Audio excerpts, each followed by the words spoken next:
Okay, we'll just hit 6 o'clock. We'll go ahead and get started. Welcome, everyone.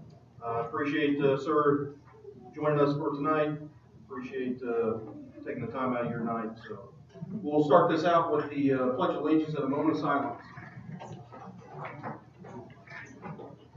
I pledge allegiance to the flag of the United States of America, to the republic which stands one nation under God, indivisible, with liberty and justice for all.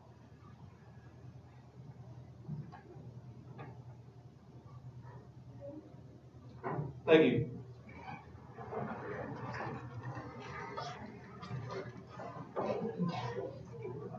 Looks like a big crowd, so we'll go ahead and get started and let's kind of respect your evening also. So, welcome everyone.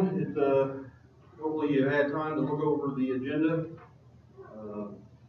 We need a motion to approve the agenda to move on. Make a motion to approve the agenda. Paul Birchie made the motion. I'll second. Paul Hills seconds. All in favor say aye. Aye. Aye. Motion carries 7-0. Next item on the agenda is the public comments from anybody. Is there anybody with public comments?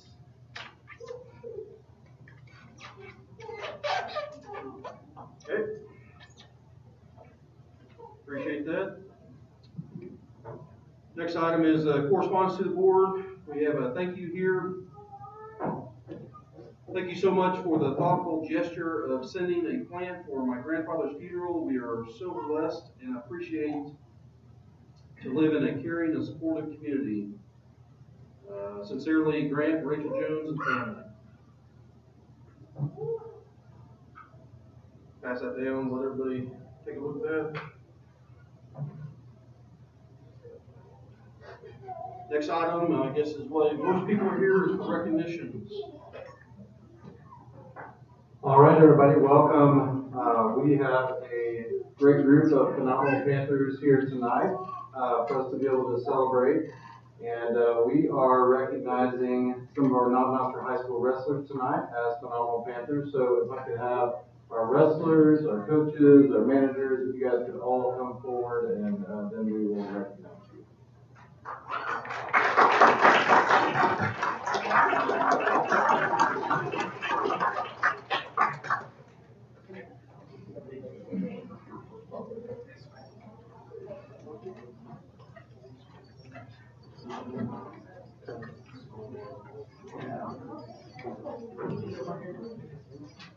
If you don't feel safe with all this muscle in here, you're in the wrong place.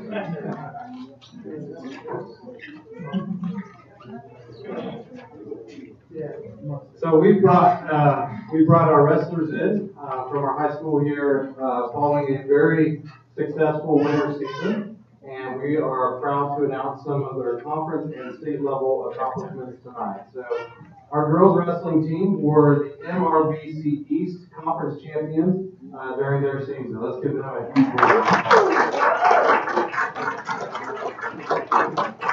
Not only were they conference champions, but they were also undefeated at 10-0. So give them a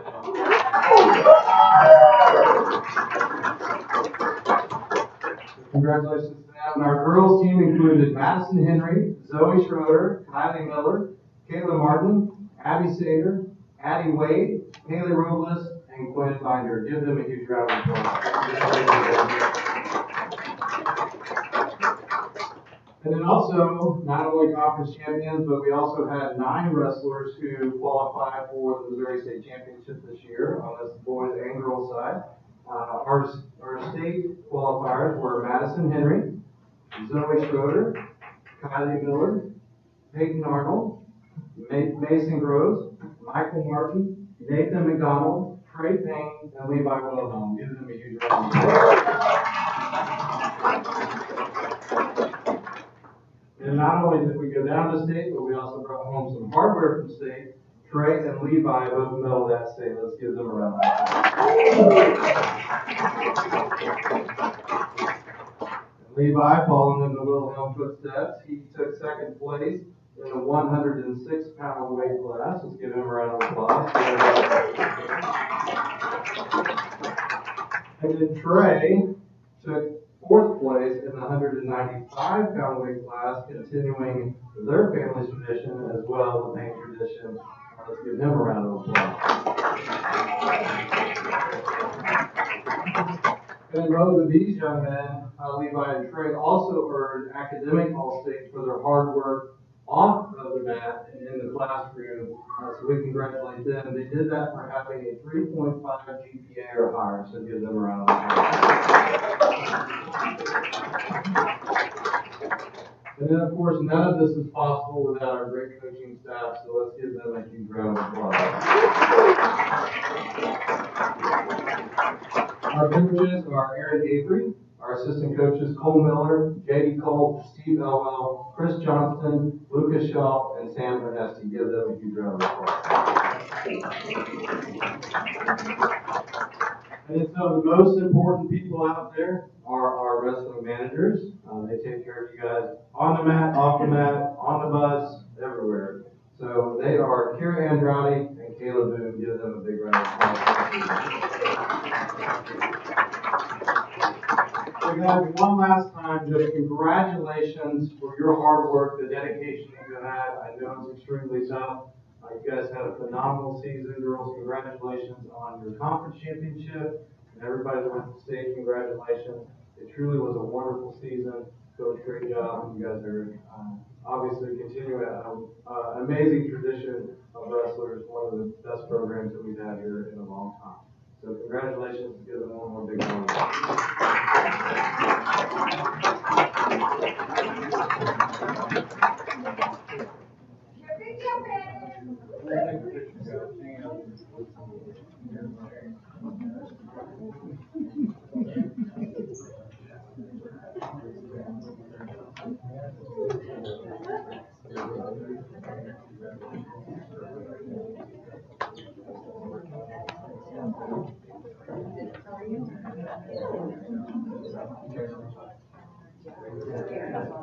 As our board goes through, we want to also send a big thank you to Not Sonic for their continued support. Our phenomenal commanders, the free ice cream and on with significant impact. So Sonic always really takes care of. We have to go with that word.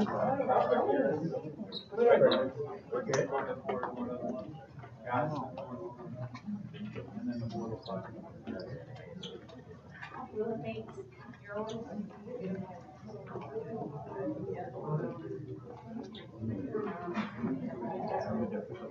Okay, make sure you can see me if I can see you. All right, everybody right here on the count of three. 1, 2, 3, and a couple more, and let them here. Thank you.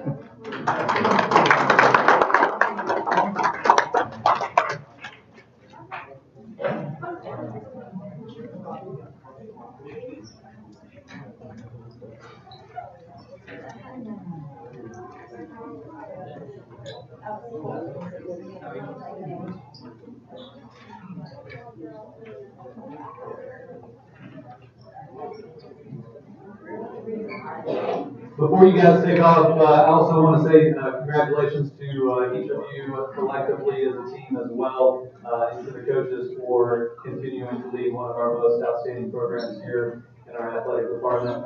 While we had the wrestlers specifically as a captive audience, I want to make sure you guys are aware that in our first phase of construction that will break ground this June, it will include, propose to include a dedicated wrestling room, which is long overdue.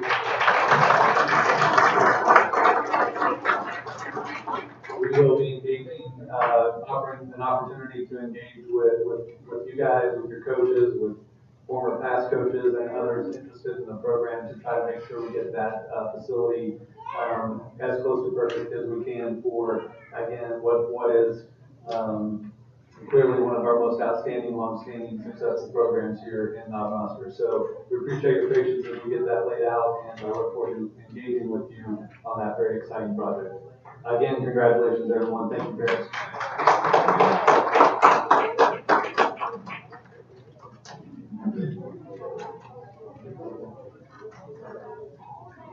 One more recognition tonight. Our partners in education are all sitting right here at this table. So our Board of Education is our partners in education for this month. Guys, we truly appreciate all that you do, the dedication that you have for the school district, the decisions you make that affect every single day in every single classroom and every single student within the school. It truly is a lot of times a thankless job. You don't get paid for this, obviously, aside from some food every once a month. But truly it is great to be able to work with you guys and to see the changes that are affected every single day by the decisions you make. And you guys have truly have done some amazing things within the district. And it's all based on decisions you're making in these rooms on nights just like tonight. So we have quite a few things for you. We'll direct your attention. Whiteman has put up a poster up there that says, "Donut Forget." You make the whole school dozens of times better than the rest. And then they've got different things up there. All of you are a donut up there. Each of you has your own donut. You're welcome to take that home if you like. We have plenty for you tonight. And then just different sayings on there about dedication, about leadership, just different donut holes that are up there and different donuts that represent you. So that is from the Whiteman Student Lighthouse team, saying Happy School Board Appreciation. And then from our high school, they have a thank you for your commitment, your investment, your encouragement, and your involvement. And I'll let you guess what kind of thing is inside those containers. And then Amy did a corny way to be able to celebrate your school board appreciation. You got some popcorn tins over there as well. And then back behind me, our Northwestern Middle School has put together some cookies in a jar for you guys to be able to take home and make as well. And then in front of you, the district has given you some of our baseball hats. I believe these are the ones that will be worn for this season, so you guys will be decked out in the latest Knob Noster gear for that. And then Dodie has also picked up some, I don't know what they're like, moon pies or something like it. Cookie moon pies. All I know is they look phenomenal, and Dr. Wheeler can tell you how they taste because he tested them to make sure that they weren't poisoned. That way you guys got those. So, guys, thank you for all that you do. We've got some other things to be able to show as well, and I know Dr. Wheeler wants to give us some things as well. But for those that are left in the room, let's give our school board a big round of applause.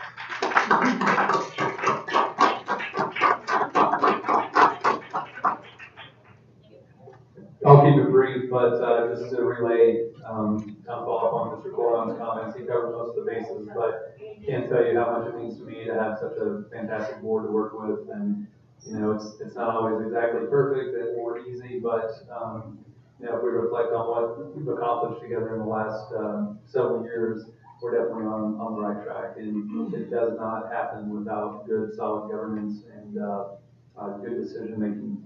We've navigated some very unusual waters together, and you know, starting with challenges and then working through some of the more recent obstacles. But you guys have had a steady hand at the helm and at the stick, and we've been able to do that. And a lot of superintendents can't sit and say that at this point in time. So thank you. And as we move forward into big decisions in the future, appreciate you guys that continue to have courage and resolve and focus on our community and our kids and our employees to make the very best decisions that you can. So thank you for that, and look forward to what's next with your leadership. And though a lot of times, many of you don't know, that a lot of times still sitting on this board and representing our base is Colonel Schlack. So Colonel, thank you for all that you do and relaying things over and giving us insight into what's happening there at Whiteman Air Force Base. We appreciate your leadership and the commitment that you make to be able to come in here and to help us to make our decisions as well. It's a great partnership. We would not be the school that we are today without Whiteman Air Force Base. We truly appreciate it. Thank you. Thank you, Carl. Nothing says teamwork like 5 a.m. phone calls, right? Or earlier.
Thank you, Mrs. Brown, for putting that together, and nicely done. So please extend that to your team for.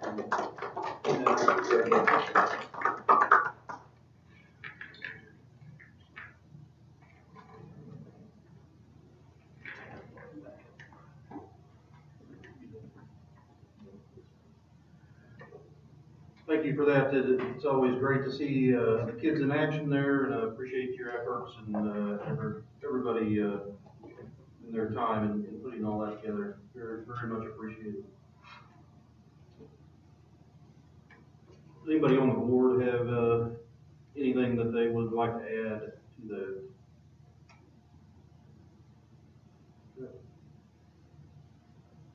We will move on to the principal and director reports as presented. Has there any questions, comments arose as you've had time to look at those?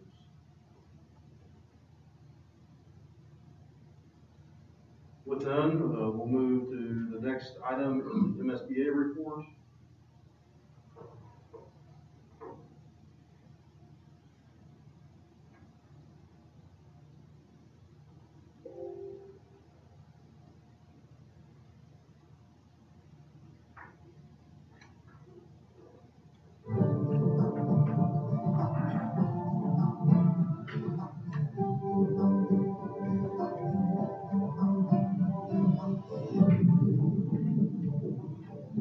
Hello, everyone, and welcome to the Missouri School Boards Association's board report for the month of March.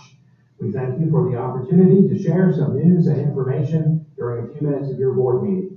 We begin with a look at the importance of advocacy on the state level. It's critical that board members and superintendents communicate frequently with state legislators about the impact of proposed legislation in your school district.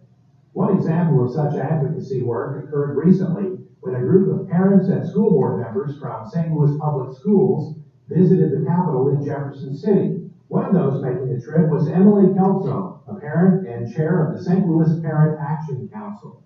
There are a lot of us who choose to send our students to St. Louis Public Schools and are proud to do so, and are willing to come here on our own time with no compensation, and say, you know, we are proud of our schools, we choose SLPS, and we want to see the legislature here invest in our students.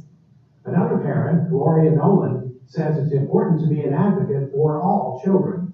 We have to be an advocate for children across the district. And so when I think about it, I'm advocating for the children that don't live in my house, that don't have a mom that might show up to something and might not know all of, how they can express themselves. So I can be that voice. And I promise to do it. I promise myself that I will do it. The St. Louis School Board also has formed a legislative advocacy committee aimed at having a greater impact on legislation being considered in Jefferson City.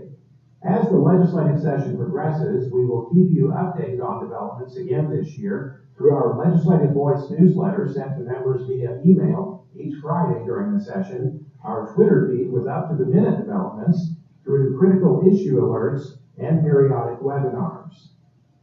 Missouri has its first ever National Superintendent of the Year. He is Dr. Curtis Kane, Superintendent of the Wentzville School District.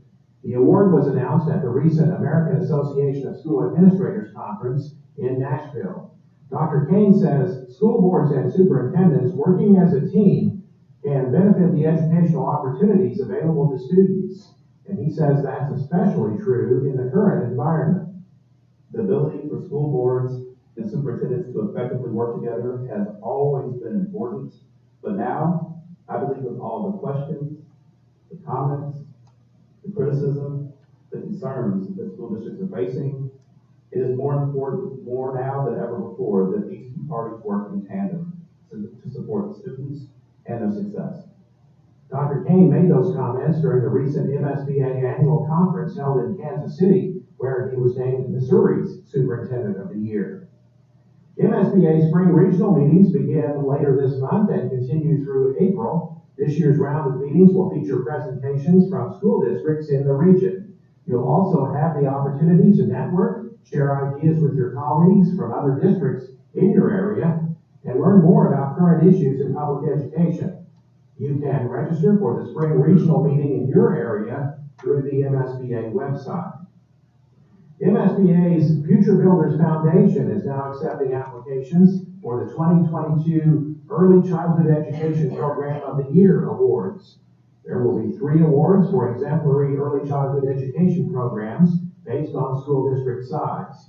Applications will be judged by the Future Builders Board of Directors. The deadline for submitting an application is April 4th. The awards will be presented at the 2022 MSBA Annual Conference in Kansas City. Application information is available on the MSBA website. That's it for this month's edition of the MSBA Board Report. Thanks for allowing us to have some time at your board meeting, and so long from Columbia. Is there any questions, comments from the board? With none, we will move on to the superintendent report. Once again, good evening, everyone. Just let us know on that spring regional meeting if you guys would like to attend. I think Holden is hosting in our region, if I recall correctly. So if you'd like to attend, just reach out, we'll get you set up. I had written in my report that we were glad to see the spring weather arrive, but it's pretty chilly out there again. And probably snow, potential snow in the forecast. We're ready to see summer arrive, but this weekend I saw some blooms start to pop out on a couple of trees, so I thought that was a good thing. Related to our winter, it has been a heavier than normal. We've missed more days than normal, and when you partner that up with the days that we were out for COVID, flu, there's been a significant amount of closures. For those weather events, we rolled out our alternative methods of instruction program. And while not perfect, it did serve the purpose as well. We did survey our teachers on how they felt about the AMI rollout, and the majority of teachers felt really good about what that offered. So we've sent memos to parents to remind them, if they feel like their child missed out on that learning, that we open a we offer a full summer term in June. They're welcome and encouraged to attend that summer school for either enrichment, remediation, or anything in between. And the good thing is we also incentivize that for attendance. So with that perfect attendance, we continue to offer that cash incentive for our kids. So hopefully we'll see an elevated number of enrollments for this summer, which is good all the way around. With third quarter in the books, we're approaching the final stretch of the year, and enhanced focus on preparation for our math and EOC exams. Our teachers have worked hard all year to prepare our students, and we'll use this remaining time as we get back into the swing of things after the winter and spring break to get things wrapped up on good footing for this school year. Last week I was out to DC and Arlington for the Association of Defense Communities National Summit. We continue to work to stand up an educational lane within ADC. Specifically, this focus this year, we highlighted the Department of Defense education activity and the importance of their grant making for our district here at Valdosta and for districts like us across the nation. So something that's important to note is DODEA cannot advocate for itself either within its organization or with our congressional delegation. They also do not necessarily have a voice for that advocacy. So we're working to establish ADC as a strong voice of advocacy, make sure that our communities, our boards understand the critical importance of those grants and what they mean for kids. And in doing so, that further strengthens our long-standing, ongoing relationship with DODEA here in Valdosta. So it worked out really well. We also had a session where we spoke to the importance of impact aid, continuing the ongoing funding of impact aid as the critical baseline funding strategy for our school districts. I also had the privilege of speaking with MSEC on the Purple Star Schools program, which is being rolled out across the nation. We are doing a great job here in Missouri with some efforts that Ms. Liz has put in place over the last year or so. With more to come, we do have an event coming up in Jefferson City next month to meet with some of our elected officials here in Missouri with the state school board to further support our Purple Star Schools and Purple Look program. But had a great session on that with MSEC and went really well. Last but not least, I had the privilege of presenting Defense Community Champion Award to my colleague, Dr. Brian Henry out of Waynesville, who was one of the inaugural recipients of that award through the Association of Defense Communities. So all the way around, it's exciting to see that organization focus on education, get that as a part of their essential programming, and continue to advocate for our kids. Financially speaking, we've received our delinquent taxes, our locally assessed road and utilities, and then next month you'll see in our revenue in our balance the recovered insurance collections from our rooftop HVAC replacement. So looking forward to getting that in the books. We also have submitted our maintenance of effort requirements for the ESSER 3 funding, which is about 1.6 million, and we will begin that drawdown through the end of the fiscal year. Overall, things look good. Our state revenues are strong. We now have a budget in place, so we expect to see those impact aid revenues post sometime soon. And we're in good shape on increased funding. Although it's not fully funded, we still continue to see that increases in funding in our impact aid. So that's the good news. The not so good news that I'll go ahead and put in your ear is our employee health program is not trending well. We have shared that, I think, prior with the board, and have shared it pretty broadly with our employees when we meet with our building representatives. It's something we're watching. As a reminder to the board, we've had very favorable renewals for the last 3 years, and we actually had a refund 2 years prior. However, our trend data is not looking good right now, and I sent a notice out to Deidre Colliver, who's the president of the Non-Ulster Association of Teachers, requesting a follow-up meeting just to update our building representatives. But expect to see one of two things. We're putting a full court press on Blue Cross Blue Shield to really try to get the best renewal that we can based on our claim data. We're also going to be going out to market for a potential change of carrier, which is one of the tools that we do to try to respond to a less than ideal claim data. So that's something that we'll be looking for. Remember, our renewal date for insurance is July 1st, so that would make for a very busy May and June for us here in the district. But it is what it is, and it happens. So you see the cycle of great claims and not so great claims, and unfortunately we're in a valley as we go into this renewal cycle. With that, I sent a notice that we probably will not, we'll be talking with those building reps, but we probably will not see the same level of base increase on our salaries this year. And that's not only because of the employee health benefit expense that we'll be seeing, but there's also, and we talked about this with the building reps, there's a chance that the career ladder program could reappear. And if that does happen, we want to be able to commit fully to that program, because it's not just our commitment that goes into our teachers' pockets, but it's the other balance that's funded by the state. So we're kind of preparing for that scenario, but at the bottom line, we probably will be a little more conservative with where we end up on our base salary increases. As a reminder, we're still competitive across the board.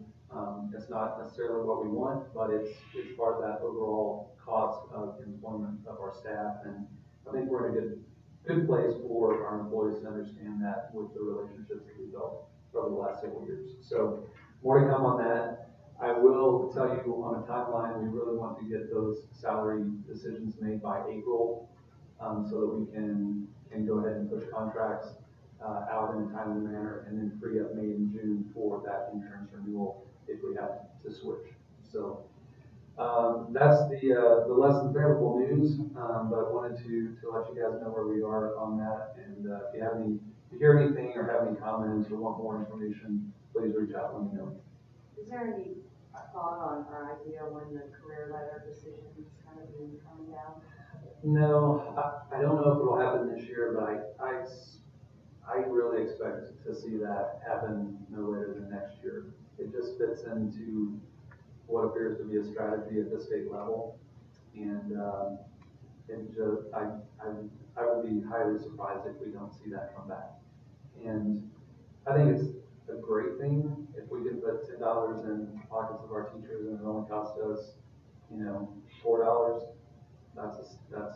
Do that all day, every day. So you'll hear me be supportive of that program, because that's where it makes the most sense, but it's a balancing act too. But I'm very hopeful for that.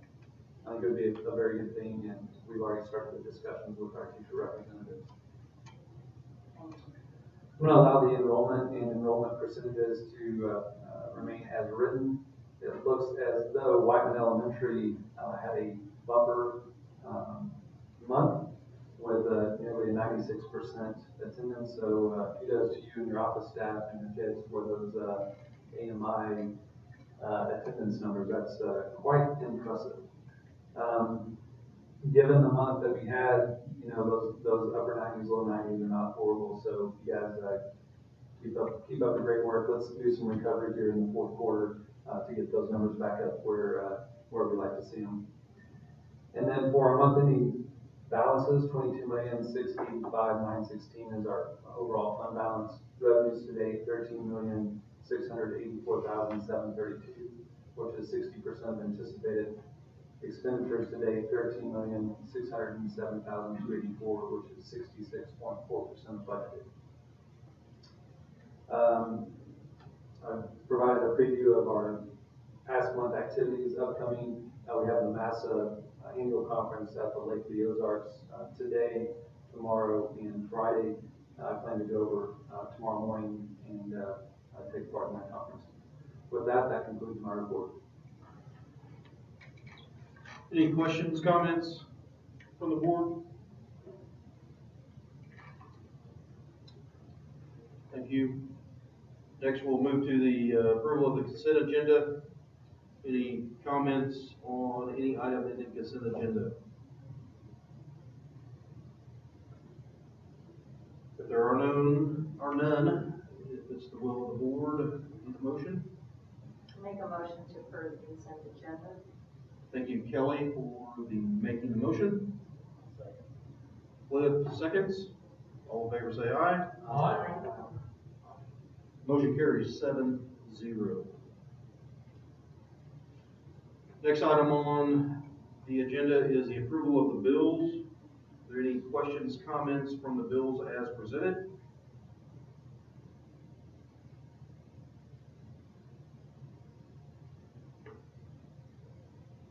If there are no question comments, it's the will of the board. We need a motion. Make a motion to approve the bill for full board as presented. Paul Birchie made the motion. I'll second. Casey Cunningham seconds the motion. All in favor say aye. Aye. Aye. Motion carries 7-0. Next item on the agenda is the bill needing approval with an abstention. Any questions, comments?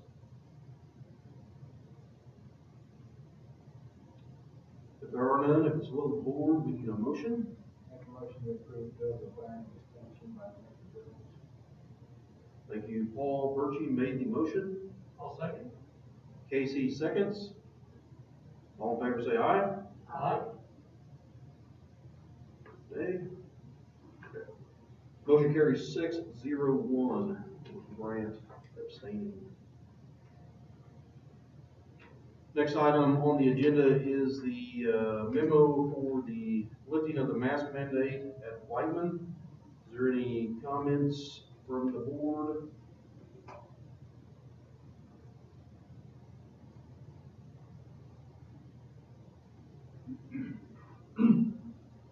Nice shop at the commissary. Okay. With that, we'll move on. Next on the agenda is, there used to be a report underneath there for status of the training. I think everybody's name was on there. Cliff was the only one signed up. Take care of it. Good job, Cliff. You know who you are. Yeah. Let us know if you need help. Got any questions, reach out to Dodie and she'll get you taken care of. Next item on old business is the facility plan communication. Just briefly, we wrapped up that communication series this week. I want to say thank you again to Mrs. Brandt for her assistance in getting that out. And also had our last community town hall, our last that was previously advertised community hall last night. Probably, maybe 20 people or so. Some new faces and some that have been at every single meeting, some of which are here tonight. And overall, it went really well. It was kind of an open mic for questions, and we had some really good dialogue. So we feel good about that. We are still working on getting a condensed package to get out through the mail to our postal addresses.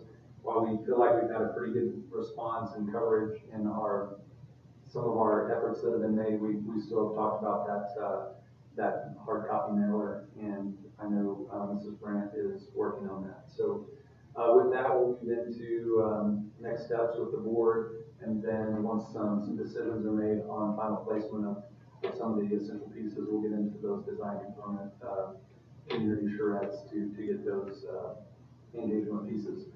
Along that way, we also set up a committee of about, I think we had about 20 or so stakeholders and employees that met with the architects last month. We'll set up another one of those moving forward, and we'll communicate that out to the board to attend if you're able. So with that, we're just excited about what comes next. Any questions, comments from the board?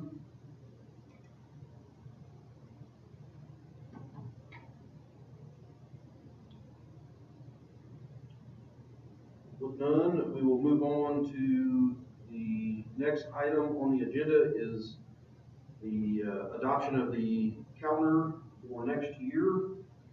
Looks like they have chosen the alpha option. So this year we had,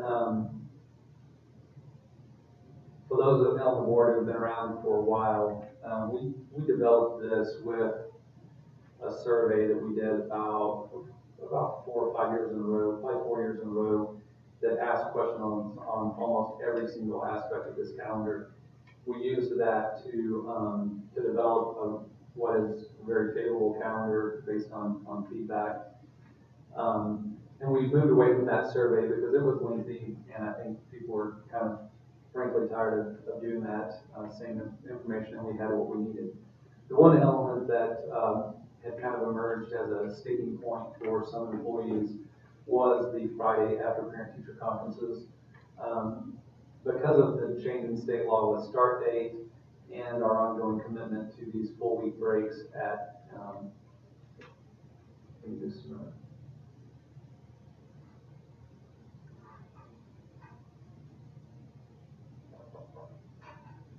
for some reason that was not showing the way it should on PDF.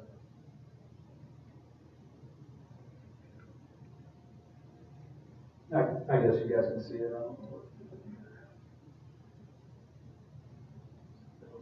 We'll get a better look at this. There we go. The one question that came up through our discussions with our teacher representatives was the Friday after parent-teacher conferences here in the spring and the fall. As a reminder, the way we run that is the teachers get an extra contract day of credit for the 8 hours that they work for parent-teacher conferences in the spring and fall. And then at one point, we took this Friday off, and it counted as a work day. Because of changes and restrictions, we added that back a couple of years ago as a work day. So it ends up, they get 6 contracted days in a 5-day period, essentially is what happens. We also get 1 more instructional day in the fall, 1 more in the spring that otherwise would have to happen down here at the end of the year. So it gives us a couple flexible days at the end of the year for any type of makeup days. So we ended up surveying our staff on that specific date on that Friday, and we had about 120, 125 responses out of about 250. We had about half of our teachers respond, and of those who did respond, about 53% said it was not an issue to them, with 25% either being undecided or having no opinion, and about 25% showing that it was a concern. So with that, both the response rate and the percentage of respondents who said it was not an issue, we've moved forward to keep those Fridays as part of our calendar. The other thing that's contextual on that question, inevitably we have Fall Fest and Halloween parties and what have you, all stacked in, sometimes book fairs. So it makes for a pretty heavy week. And we'll be talking with the principals, primarily in our elementary buildings, to see if there's a way that we can further distribute or disperse some of that load to keep those weeks from being quite so heavy. Frankly, at the middle school, high school, we have coaches that are out till 8 o'clock more nights than they're not. So I don't think that it was an issue as much at the secondary level, but it is an issue with certain segments of our teachers. But with that, this calendar is almost identical to what we've seen in the last 3 or 4 years. We're going to have 170 student days, 180 teacher contact days, and 185 teacher contract days. We try to wrap it up before Memorial Day. We keep a full protected week at spring break, Thanksgiving, 2 full weeks at Christmas, and the balance of federal holidays. And we try to also match up our PD days with the base down days when we can. So overall, it's a pretty darn good calendar, and just wanted to provide that context to the board. Is there any questions, comments from the board?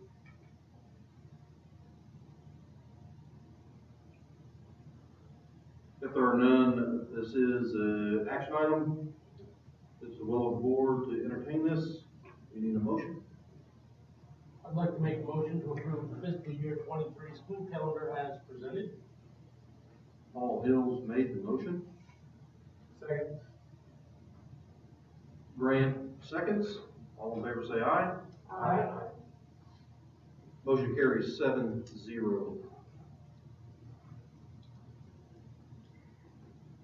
That concludes the open session of our meeting. We need a motion to adjourn to executive session. Make a motion to adjourn to executive session pursuant of RSMO 610.0. 021, 3, and 13 by roll call vote. Casey made the motion.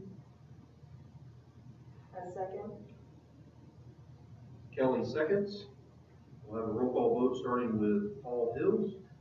Aye. Aye. Aye. Aye. Aye. Motion carries 7-0. I want to take this time to thank you for coming out, and we will adjourn for approximately 10 minutes. We'll try to start up again at straight up 7. Good, sir. That's all we can do.